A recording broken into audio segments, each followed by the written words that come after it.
Pour les plus téméraires maintenant, il y a le canyoning, c'est un mélange d'escalade, de natation et même de spéléologie qui nécessite d'être bien encadré car on n'est pas à l'abri d'un accident. Dans les gorges du Loup, dans les Alpes-Maritimes, donc Vincent Capu et Jérémy Vincent. Tous équipés d'un casque et d'une combinaison, ce groupe de vacanciers part à la découverte des gorges du Loup.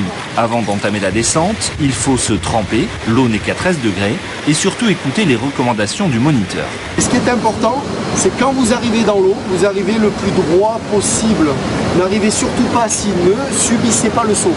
Et c'est parti pour 2 heures de plaisir au fil de la rivière, avec des sauts de plusieurs mètres de haut pour les plus téméraires, comme Lucas, 9 ans, qui épate sa maman.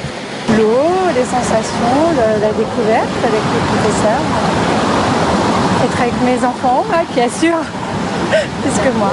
Dans ce parc d'attractions à ciel ouvert, voici le toboggan, dans lequel on se laisse glisser, les pieds en avant ou même la tête la première dans la cascade. Les amateurs de sensations fortes en redemandent. Ça me plaît énormément et puis la vitesse qui en prend en descendant comme ça, ouais, c'est génial. C'est vraiment magnifique, c'est super d'être dans la nature. Avec la chaleur qu'il y a dehors, c'est vraiment appréciable.